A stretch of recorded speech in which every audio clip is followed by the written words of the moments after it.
Simon. Thanks for having us. I'm here. Sorry, guys, starting again. I'm here with the project lead for Folktale, Simon Dean, who's here in the UK. Is that right, Simon? That's correct, yeah. So it's Friday evening. Friday evening in the UK. It's Friday afternoon in Washington DC. That's where I am.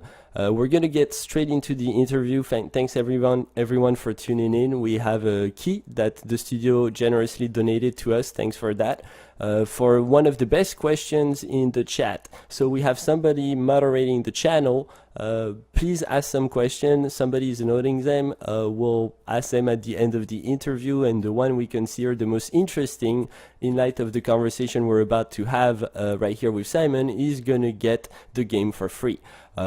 I played myself the game, Simon. It's a wonderful piece. I was really charmed immediately. Some of its strength, in my opinion, the music to begin with, the graphics are stunning. It's very pleasing to look at. I had a great time just running the tutorial, which for me is impressive to begin with. Most games we tend to play, we feel like we have to go through the tutorial, and it's hand holding in a way that's boring and almost unnecessary. You actually set it up so that you feel like you're getting straight into the gameplay. You're already having fun as these voices left and right and these little icons tell you what you should be doing. It's intuitive as well. I had a great time. But before we get into the game, I like to focus a little bit about you, your career trajectory, your role at the studio, but beginning with, what is it that influenced you to get into game development to begin with? I guess for that you have to go back to when I first started with computers. So I started at the age of 7. I'm 40 now. It's a long time.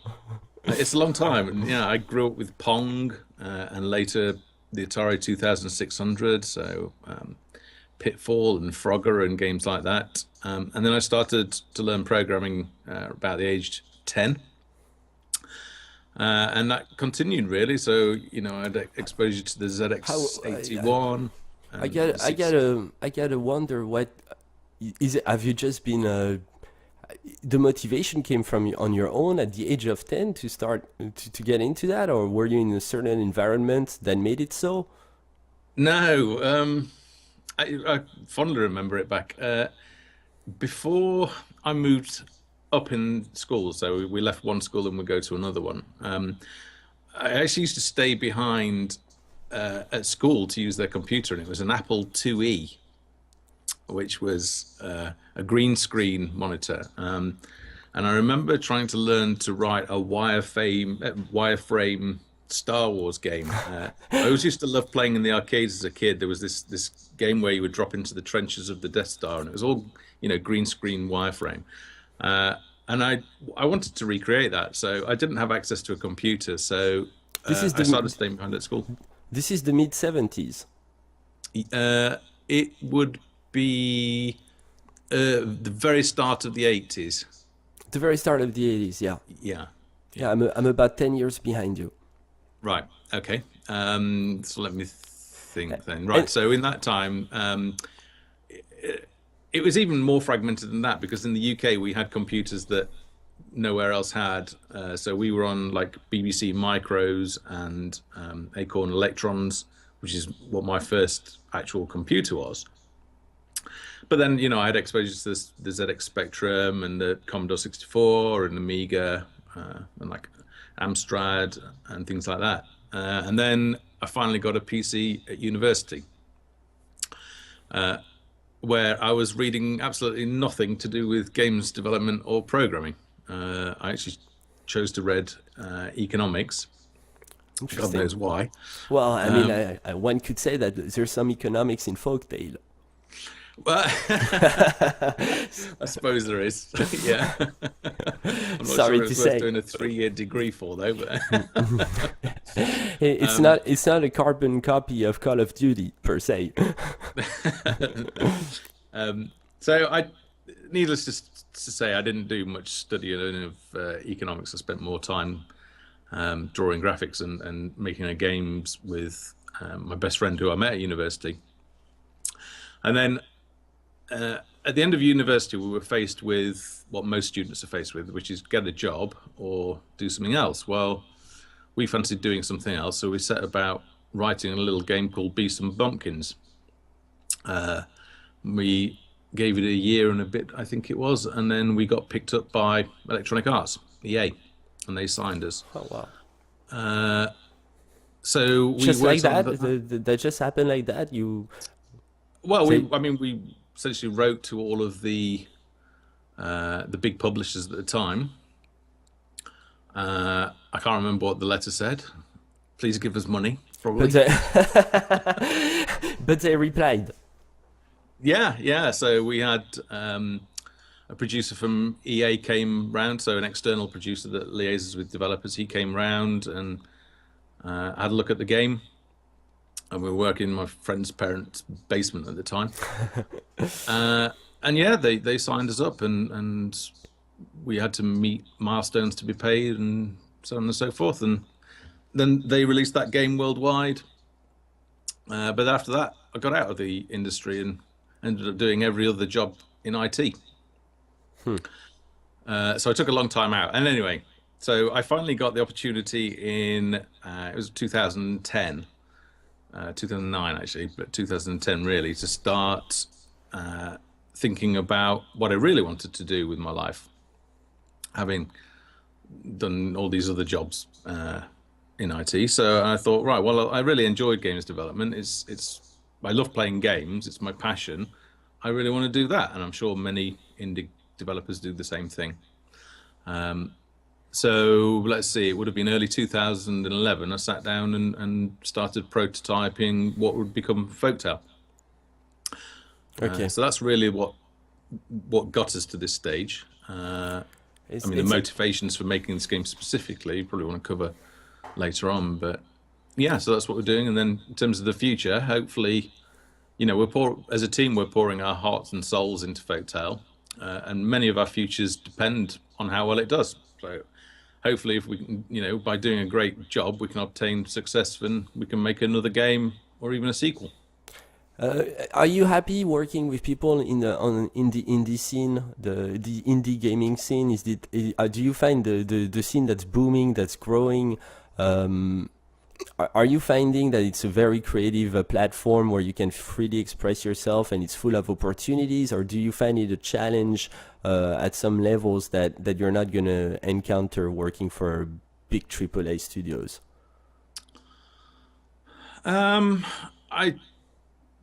I personally love it, and I wouldn't have it any other way. I think if you are a new indie setting up now, it's certainly more accessible than ever it was, but it's also more difficult than ever it was at the same time. There is an awful lot of competition. So while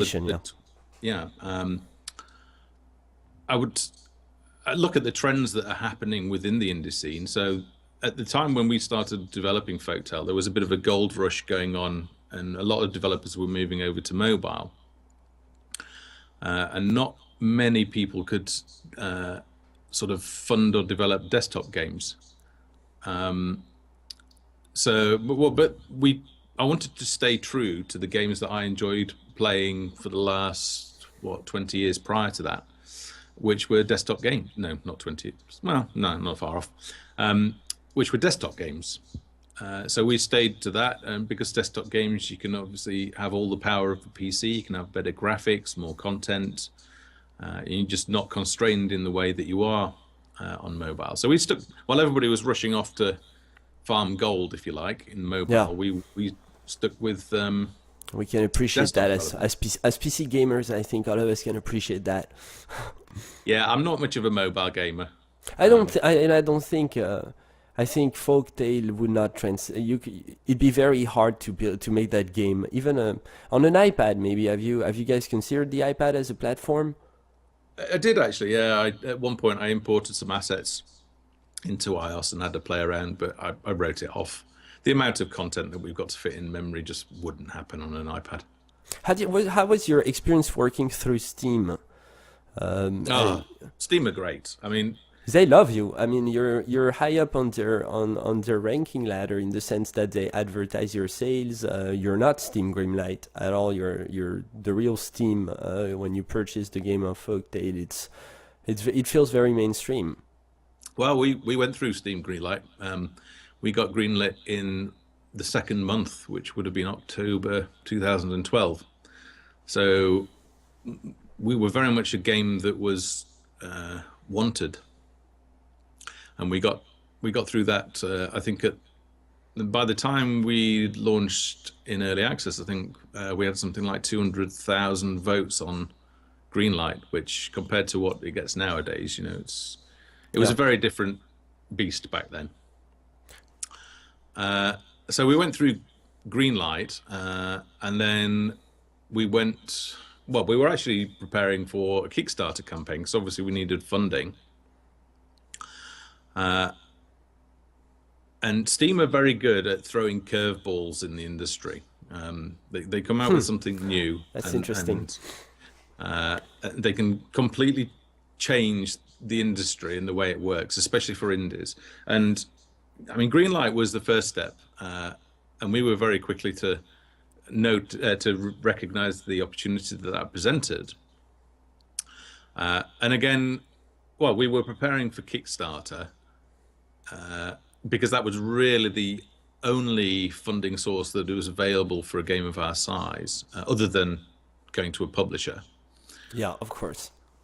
So we were making preparations for Kickstarter, and then of course Steam came out with early access, which we had to sit down and consider it, the pros and cons of each, and weigh up the risks of each, and we decided to exclusively go into early access. So we were, I don't know, the ninth title into early access, I think. Why in your head were they mutually exclusive?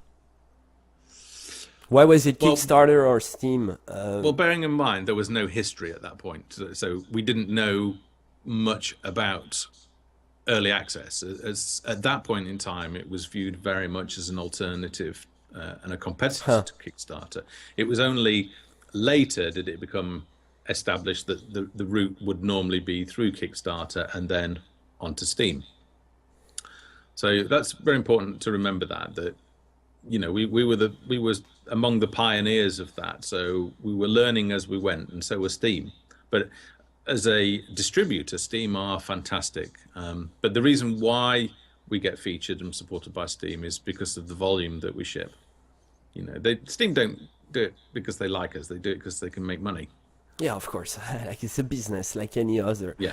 Yeah. Well, I can't wait to start talking about the game actually and focusing on some of these assets. But before I go, I have one very important question. It's what would you say are the three most influential games of our generation and why?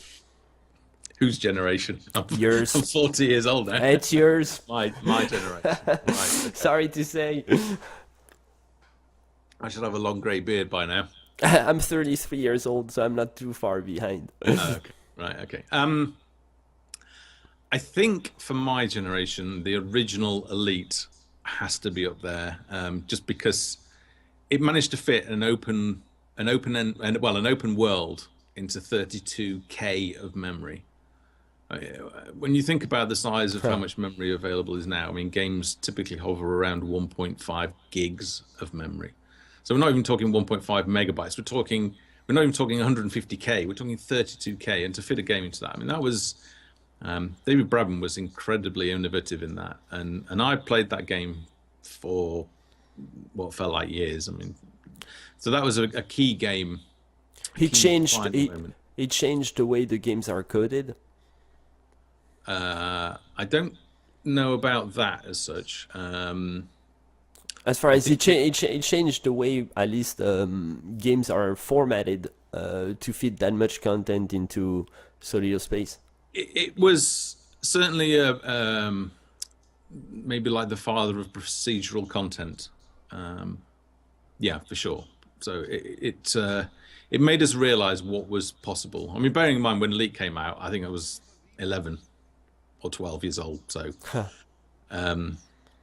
it wasn't something that influenced me in my profession as such, but in terms of being an influential game, I would definitely say Elite is there.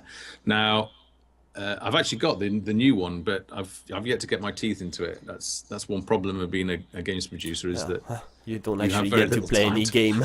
Yeah, exactly. I know the feeling.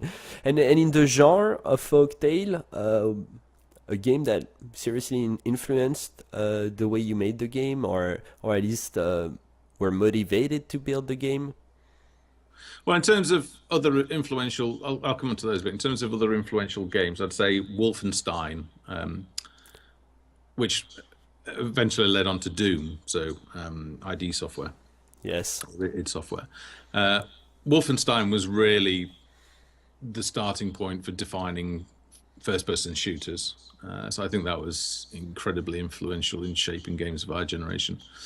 And then other ones, I think, is the storytelling aspects that like Black Isle and BioWare managed to get into, like the Baldur's Gate and Icewind Dale games, like the truly immersive RPG games. Now, they weren't necessarily the first. There were RPG games many, many years before that. But I think they did it exceptionally well. In terms of games that influence folktale, I mean, certainly players have made comparisons to the Settlers series, Warcraft 3, and even Banished. Now, I've played all the Settlers games and all the Warcraft games, and they're fantastic. I absolutely love them. They no doubt influenced us subconsciously, given how much time I've spent playing them in the past 20 years. Banished, not so much, because we were well into development by the time that came out. So while comparisons will be made, I wouldn't say that it influenced us. And actually, I think in terms of we'll be delivering much more than Banished. You know, it's sort of like Banished on steroids, really. If you add in all of the RPG side of the game and building upgrades and crafting and all that sort of stuff. So Yeah. I mean, Banished has done fantastically well, and it's fantastic that one guy built that.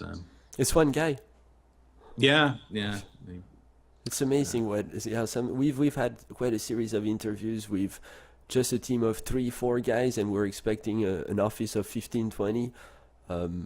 There's a lot of talent out there. What about outside of gaming? Just pieces of entertainment that might have influenced the making a game, literature, movies. I think I can't help but be influenced by the late great Terry Pratchett, who sadly lost earlier this year, and the Discworld novels. You know, his characters, the warmth of character that he had, and the sense of comedy that he was able to get in, and I was very fond of those books.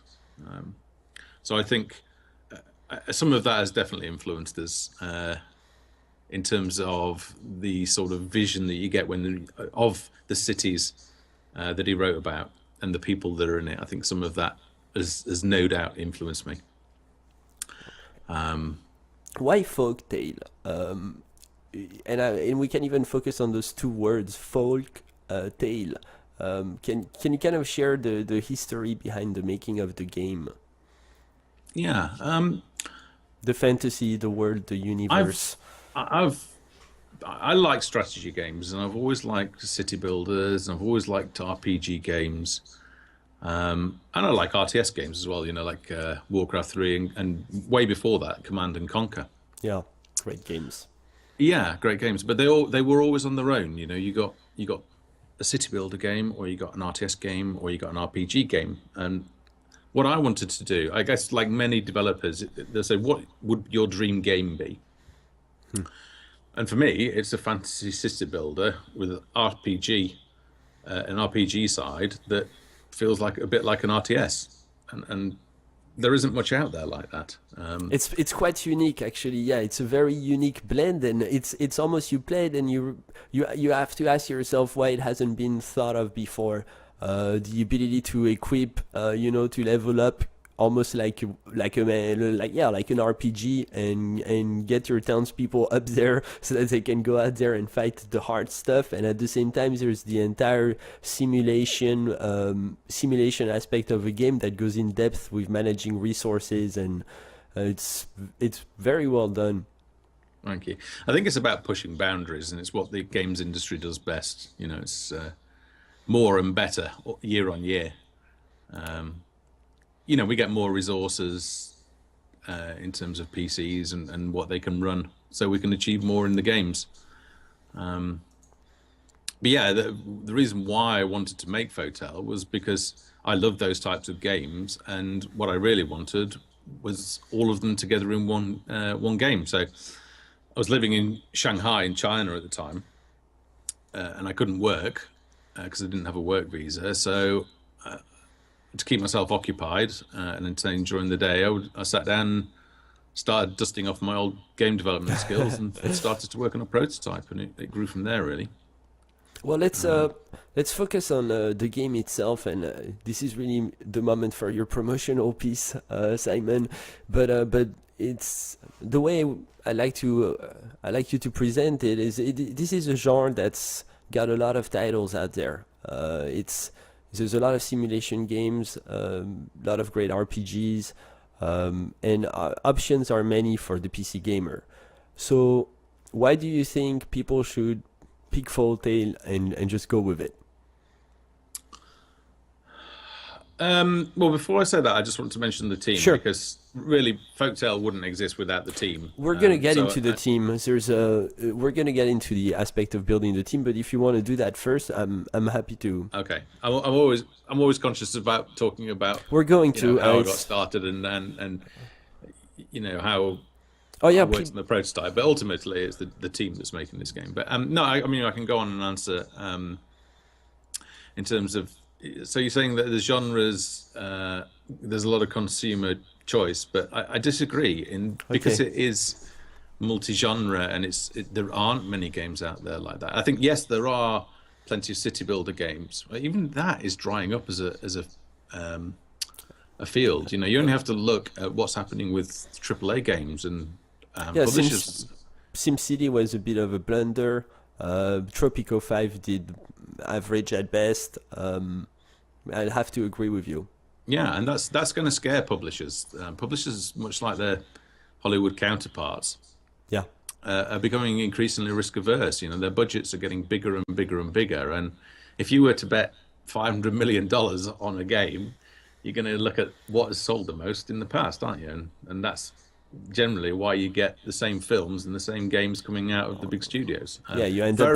You end up falling on those recipes constantly with the same art and the same type of villains.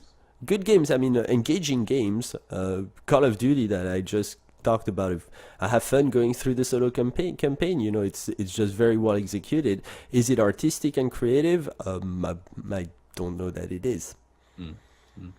And I think you have to look to the indie scene for that. I think if you want innovation in gameplay, you have to look to the indie scene. But if you want innovation in graphics and sort of visual wonder, then you know AAA is fantastic for that.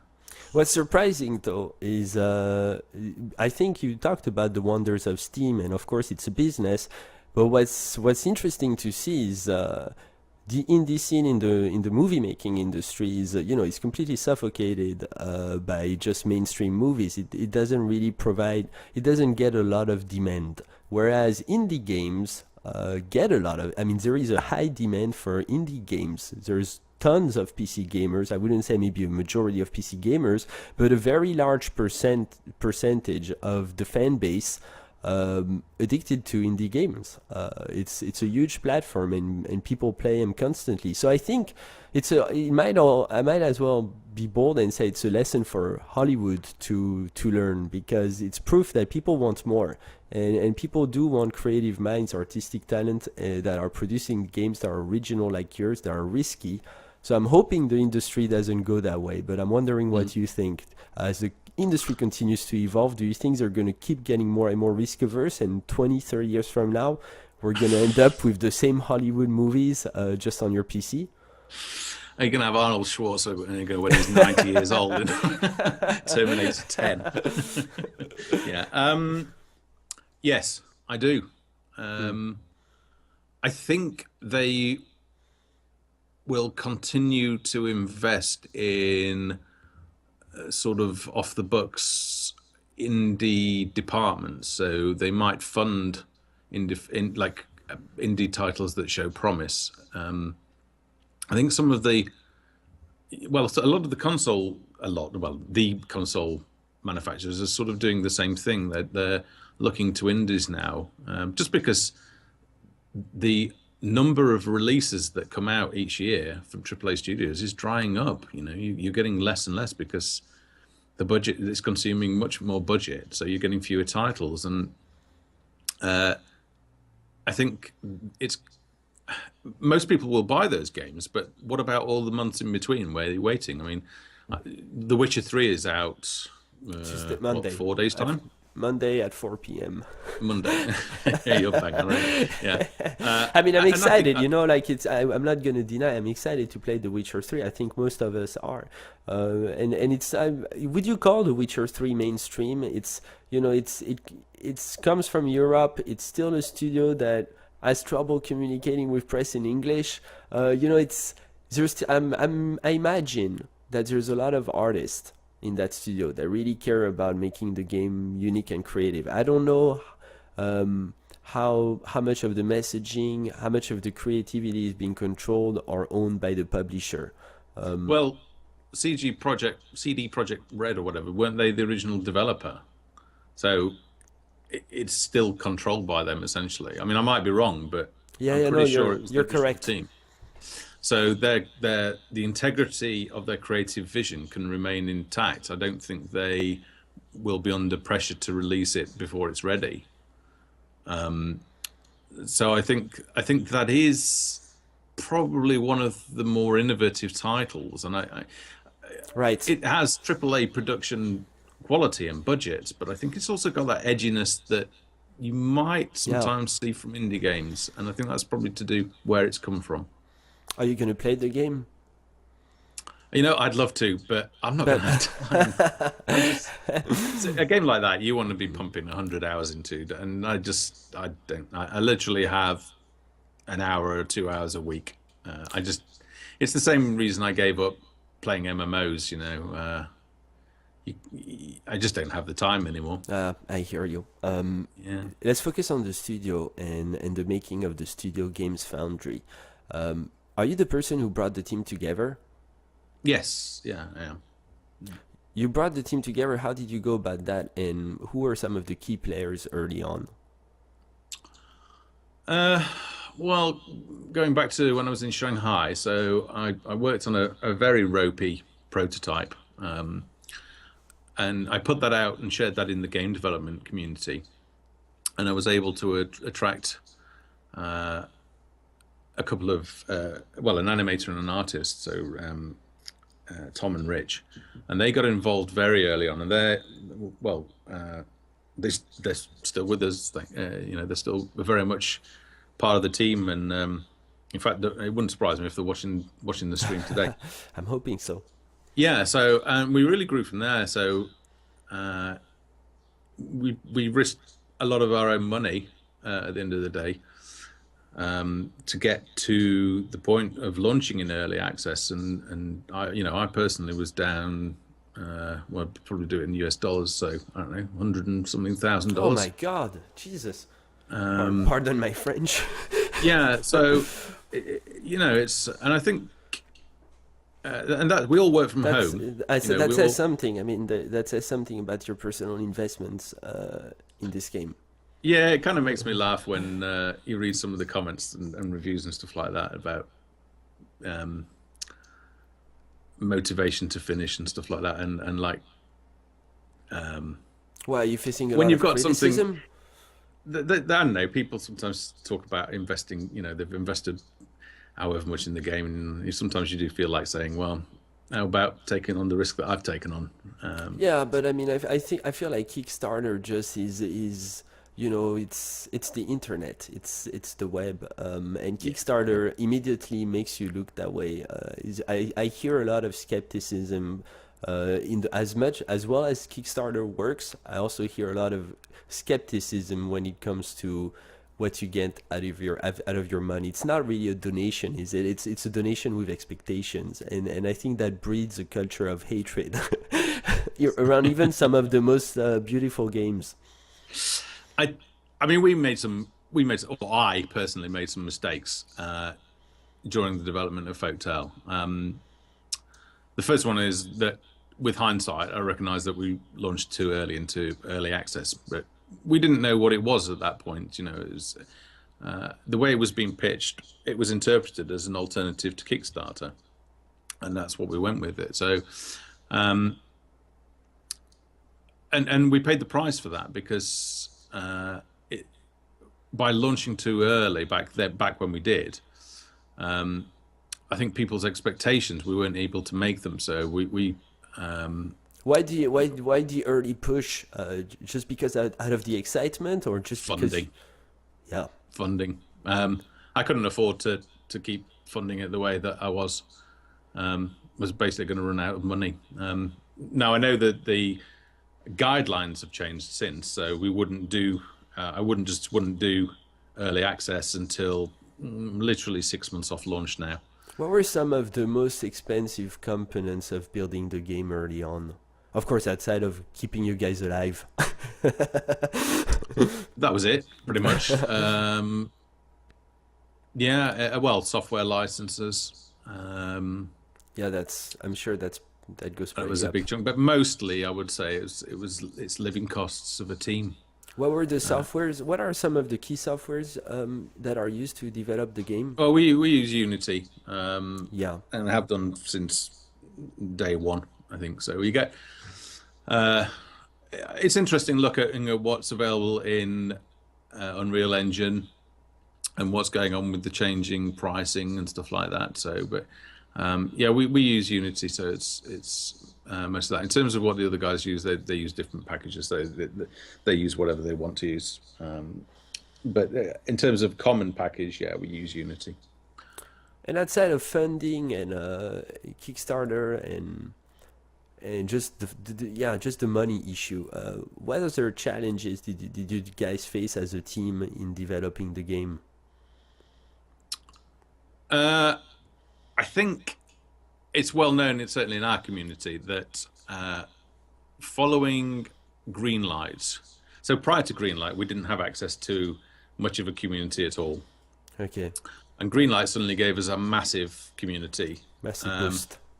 And we, at that stage, if you're an indie developer and it's your first game, like it was for us, you have no visibility or metrics to know how you're likely to perform come launch day on early access.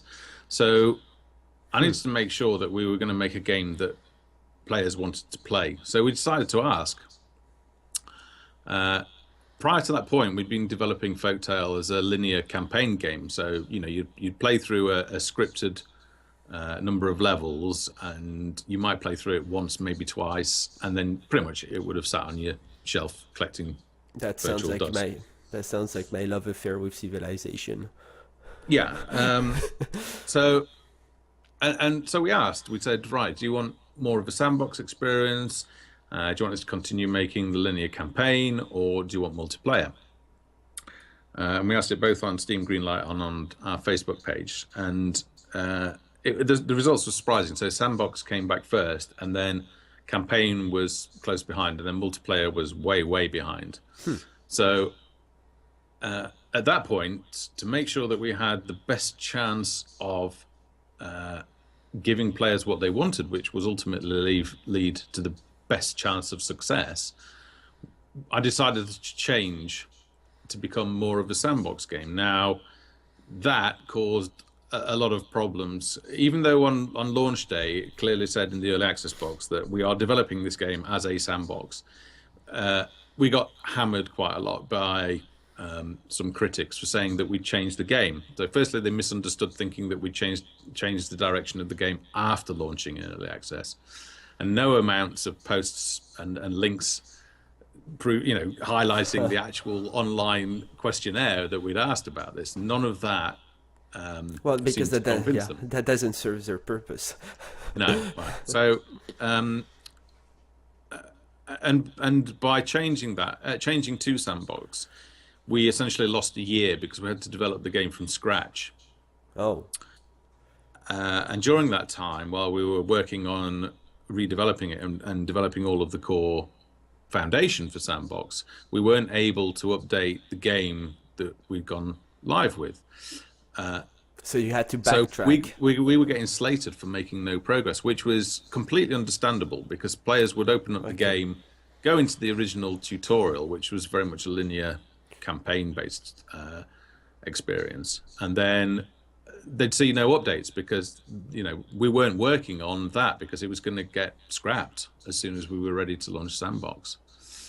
And there was a lot of misunderstanding, a lot of anger, I think, from some players regarding that. Through Steam, I think through Steam, you must have been able to communicate what was happening. It doesn't matter. A lot of people don't have time to be reading dev blogs and watching weekly dev hangout streams or even reading the forum. When we go out and we ask our community, so we know the behavior of our community, and a lot of players stay away from the forums and just don't have the time to read and stuff. So they're more likely to prospective customers are more likely to read reviews than actually read factual statements and do the research. And that's just the nature of the industry, and it is what it is. But we certainly launched too early, and with hindsight, even though it meant giving players what they wanted and something that would ultimately lead to a better game, I wouldn't do that again because it's hindered us. I think the end product will justify the path that we've taken, but we've paid the price. Would you have taken the same path as far as game development goes towards sandbox, and maybe not? We've had the community feedback on your own, just making the game you want to make, the game Simon wants to make. Would you have gone the same direction as the community kind of pointed out? It's a big question. Sorry. No, I don't think I would have. Interesting. And that's. I would have continued making it as a linear campaign game, but that wasn't what the greatest number of people wanted. So what we've done now is we've essentially developed a sandbox framework. We've got editors. We've actually, in the latest Alpha 20, we've launched Workbench, which is a visual scripting environment for democratizing modding. So you can now mod Folktale without requiring any programming skills at all. It's just a matter of dropping nodes, and connecting them with wires, and you can script the whole game that way. So in terms of what that means is that we now have a community that has started creating their own maps and their own adventures, and eventually their own RPG worlds. So once you've played through the game that we're developing, the world that we're going to ship with the game, once you finish that after 8, 16, 20 hours, however much you play it, you're going to be able to download an entirely new world and an entirely new experience that a member of the community has created and play that. So in terms of longevity and replayability, the investment that we've made has been entirely focused on extending that from a handful of hours before you retire the game to your shelf to something that potentially can be played again and again and again. And I hope that we reap the benefits of that, because it's made development a lot harder, certainly on an emotional level. Would I use early access again? I have to say, I think I would wait until 6 months off launch and then I would use it. Okay. multiplayer. How much thought have you guys put into the multiplayer mode and where that could go? How do you see a lot of potentials there? Um, I can see the potential. There's a whole market there, but Folktale is a single player game. That said, if it was to do fantastically well at launch, then there is a whole other audience that could enjoy the game if we added multiplayer. But at this moment, I have no visibility of what the final the results are going to be the final release. So I just can't say. But yeah, I mean, because I mean it's an interesting question for your game too. Because on one end, one could argue that a city builder hasn't been really successful. If not, it has actually been a disastrous experience to some in trying and setting up a multiplayer mode. However, the RPG aspect of the game is the opposite. I mean, RPGs made for a whole new genre, MMOs. So I find an interesting contrast here in your game because if you know, in my little head, I would assume that if you really went heavy on the RPG with the city builder component, which is actually what World of Warcraft is trying to do with its expansion, Warlords of Draenor. I don't know if you're familiar with the game concept, but I haven't played WoW in like bringing 5 years. bringing the strategy city building components to RPGs in an online universe. I see a lot of opportunities there for your game as well. I think probably what would be the more interesting would be a co-op mode. And actually, there was a community member that posted a topic about this a couple of days ago in the forum, and I agree with him on that point that if there were to be a multiplayer aspect to it, then I think it would be most interesting in some form of co-op rather than competitive mode. Feeding off of each other in terms of resources and trading resources, so more actually on the city builder end. Yeah, even to the extent of maybe one of you looks after the village while another one looks after defenses. Something like that. I mean, you could get your better half to play the game. Well, it's I think with a game like this, it's got so much potential, and you know, with an infinite budget, there are infinite possibilities. But yeah, we have to work within the realities of the budget that we've got. So we've talked about the challenges. What do you think are the studio's milestones in making the game, the most defining moments? When you being greenlit for sure, and having access. That's a bottle of champagne. Yeah. I think it's. I'd actually given up drinking at that point, but had it been a few years before that, yeah, I think it would have been a magnum of champagne, not just a bottle. That was fantastic. You know, to realize that you were making something that had mass appeal. It was having your vision reaffirmed. You know, that you were doing something that would be desirable. So that was one key moment. I think the second milestone after that was launching in early access, and then within a week knowing that we had the money to fund the team through to completion. So that is mostly for me in terms of being able to sleep at night. It's a victory, yeah. If you're living hand to mouth and you don't know where next month's paycheck's going to come from, then and I've been in that position before. It's horrible, and that degree of uncertainty. The feeling of all or nothing. Yeah. So I think that was a big defining moment that I knew within a week that was it. We were going to be able to deliver the game and with the team that we've got. What do you think is the next milestone for you? What are you striving for? Of course, I'm assuming launch, but yeah, it will be. It will be, and anything beyond that really is wishful thinking at this point. We have to put. We only get one shot at this. You know, we have to pour heart and soul into this. If we don't, we may not get a second chance. You're only as good as your last game, and you know, Folktale's our first game, so if it sucks, we're done. We're finished. That's the reality of games development now. I don't have some Would you rich say? Would you, uncle. yeah. You I know, you can't fund the team. Yeah, so we've got to do the best with the opportunity that we're given. Can you give me an idea of the composition of your team, people's titles, responsibilities, and how people work together?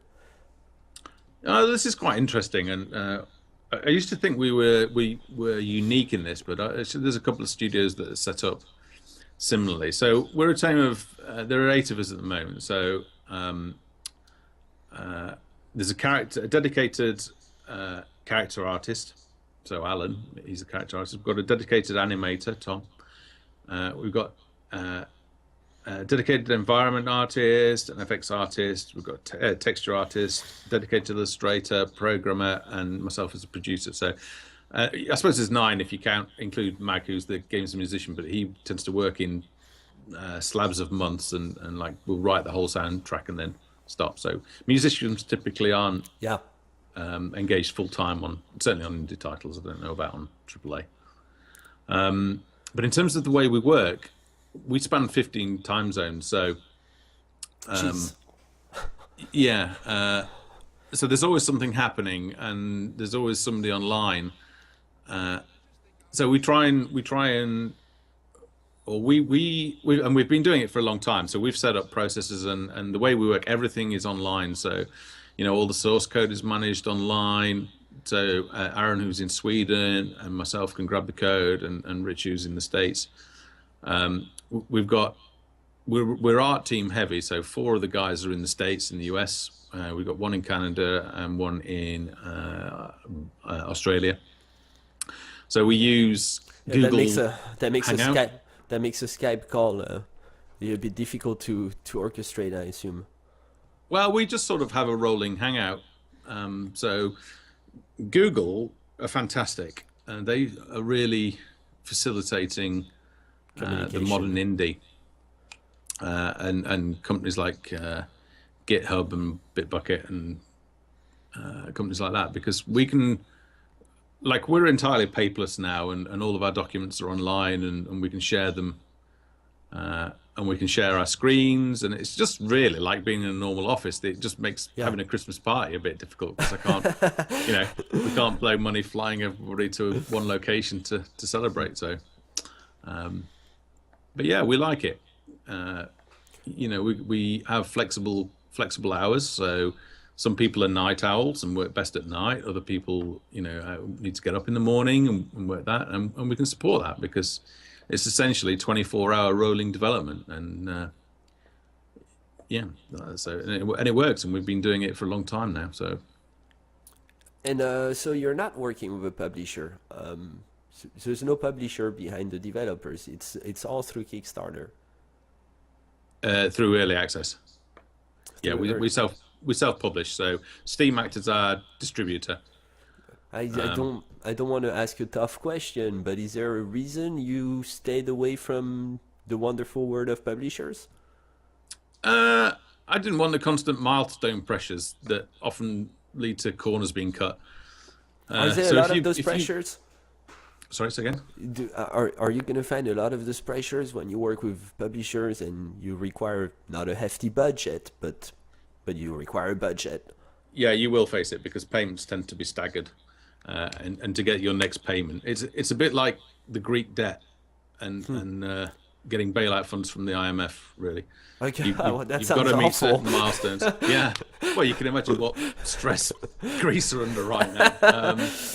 You know, I really feel for them in some respects because they have to meet milestones in order to unlock the next tranche of funding, and that's very much how it used to be. I don't know how.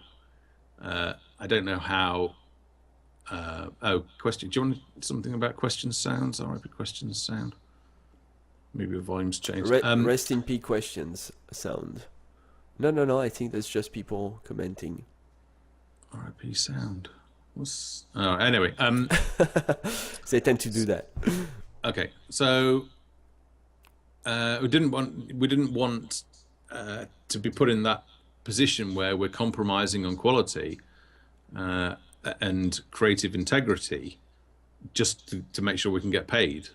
Because it may be that we could hit a position where, Christ, we're going to miss a milestone, and we're not going to get paid, and the team's going to fall apart. So it's not a good position to be in that. And you're also prone, potentially, and this is making no reference to our experience with the publisher, but you are certainly exposed to getting screwed over by a decision that is made higher up. A publisher can close a studio and pull the title and the funding for a time at the drop of a hat. If somebody in management decides that your project isn't a good strategic fit anymore for this year's lineup, and you get axed, you're done. Yeah. And I'm not prepared to invest 5 years of my life and 5 years of my team's life, right, and have somebody be able to have that power over us. So are you looking to expand on that team, Simon? Are you looking to bring more talent in and keep the team growing and eventually maybe set up a studio? Yes, there are two parts to that question. So in terms of expanding the team, so we got funding, as I say, within the first week. I knew that we were going to be able to support a team of a certain size, but expanding the team, and I would like to expand the team, requires more funding. So we have to do things like the occasional sale to try and raise money for that. In fact, we just did one explicit with the intention of raising funds to be able to hire an additional programmer. So we do have to do that from time to time, which I don't really like having to do, but that's just one of the commercial realities. Long term, yeah, I'd love to set up a studio. I'd love to be able to get the guys together. I don't know which country that would be in. But I would love to set up a studio, and I would love for us to be all working on, title number 2 together. I think that is the goal for a lot of us. So that's what we'd like to work towards. So I think in terms of we're not really focusing on extra patches, expansions after the release. We're moving into a second game, bigger, better, bolder. That all depends on how successful Folktale is. Of course. It goes for any game. If you have a game that isn't successful, it's not going to get any expansions, or it might get a few patches, but it's not going to get any expansions because it's commercially not viable. If the game hasn't sold many, why are you going to invest more and more team time into making an expansion for that game if it wasn't successful? Whereas if it is successful, then you want to build on that content and making it even better, because that more people are going to be drawn in to buy that game if you are continuing to expand it. And that's basically when a game becomes a living game and you are continually working on it and making it grow. I mean, look at Dwarf Fortress, for example. How many years have they been working on that? And they funded themselves through donations, from what I remember. And that is a living game. It is constantly being worked on. So it's sort of like the MMO subscription model, but I don't know. So yeah, if it's a great success, then we'll be looking at expansions. And multiplayer could be one of those expansions, for example. A playable race could be another expansion. If Warcraft 3 had tanked, you wouldn't have got any of those expansions. Yeah, but I mean, at the same time, look at Diablo 3. Diablo 3, I guess you couldn't argue that Diablo 3 was a very successful game at launch, but it was also heavily criticized. Criticism and sales success are two different things, really. You can have both. Yeah, and of course I guess it's a bad example in any case. Let's get into the questions that the audience has been asking, Simon. Sure.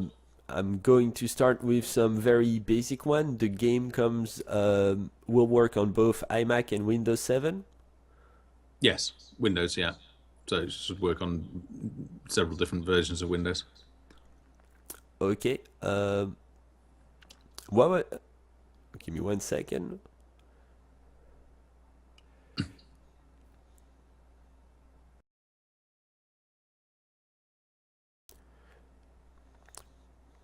I'm almost there. Can you give a simple, easy, short answer on what sandbox is? Yeah. There are lots of different definitions of sandbox. For us, it means being able to do what you want within the game world. So that might be focusing on building up your city, or it might be exploring, being able to travel to different areas whenever you like. So basically everything that a linear campaign experience isn't. It's just freedom to play how you want to play and spend your time in the game how you like. Hopefully that's short enough. Yes, people are asking, but do you finish the game? Is there an end to the game, and how long does it take? Okay, so I think in terms of the best comparison I can make is probably something like Civilization, where you can work towards a goal, which can be beating the various factions, so eliminating the factions that are in opposition to you. It's not quite the same model, but Right. yeah, by eliminating your opponents, you can win in that sense. But you can then also play on. So much like in Civilization, you can play on and tinker and continue playing. You can do that. So those people that like sandbox, the sandbox experience can do that. And then what we're also doing and this is one message that I'm very keen to get across, is that the linear storytelling experience is not dead. It's actually something that we're working on now with all of the faction storylines. So everything that we had in, or most things that we had in the original tutorial are going to be there in the final product. So Workbench, the scripting, visual scripting solution, is the key tool for us delivering that. So we've got an army of voice actors lined up. I think I've just finished recruiting for 35 roles. I should put them some again, but I think so far I don't know, there's 20 plus voice actors on the roster, maybe even 30 by now. I think there's probably going to be like 60 by the time we're done. Yeah, and there's a huge amount of script, there's a huge amount of loot, and hopefully there'll be a huge amount of content. And that takes time to pull off, which that's why dev takes so long, especially when you're working on a game with such massive scope, and you've got a small team. But that's the vision of the game. I want to achieve it. We're trying to remain as true as possible to that vision, and I'm going to deliver that. And that's it. Yeah. Okay. How in depth is the character creation editor system? All right. Okay. So at the moment, that is more. That was more of a test for us to see how much variation we could get in villagers' appearances. So, in a lot of city builder games, you probably can't zoom in that close, and if you have, you probably realize that the characters look like crap. I don't know if you've ever done that. I say no, it's actually looked pretty good to me, I have to say. Yeah, so in Photo we've got it so that we've got a whole facial bone system that we spent time developing, which is essentially what you're seeing in the character designer. Now, at the moment, it doesn't really do much other than being something interesting to play with and seeing what sort of awful combinations you can come up with to make some truly hideous looking villagers. But eventually that will be used so that when you have created a character that you like, you can save that, and then your village will start to be populated with those people that you've created, so that you will see somebody and you recognize them and go, right, that's Bob that I created, or that's Sally the baker that I created in the character designer, and they will actually start populating your village. Now, hopefully we can add traits into that, and they can start behaving in a certain way, and that's what the purpose of the character designer is. But at the moment, it's just a little bit of fun thing to play with. Great. Simon, I don't want to take too much of your time. I really want to thank you for taking the time to speak to us, to answer our long list of questions. If we can ever support you and the studio in the future within our humble capacity, please always reach out. We really like the stuff that you guys are doing. We're big fans. We'll keep promoting the game to the best of our capacity. And thank you again. Thank you so much. Oh, well, thanks very much for the opportunity.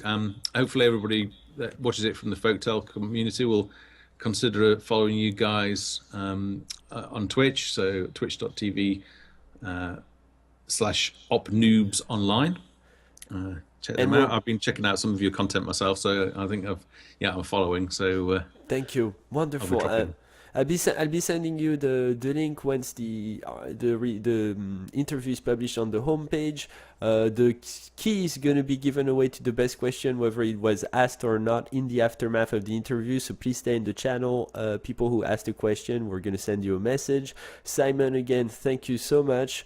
We're going to turn the stream off, but we'll be in touch. Thank you, everybody. Thank you, everyone. Bye-bye. Have a good evening.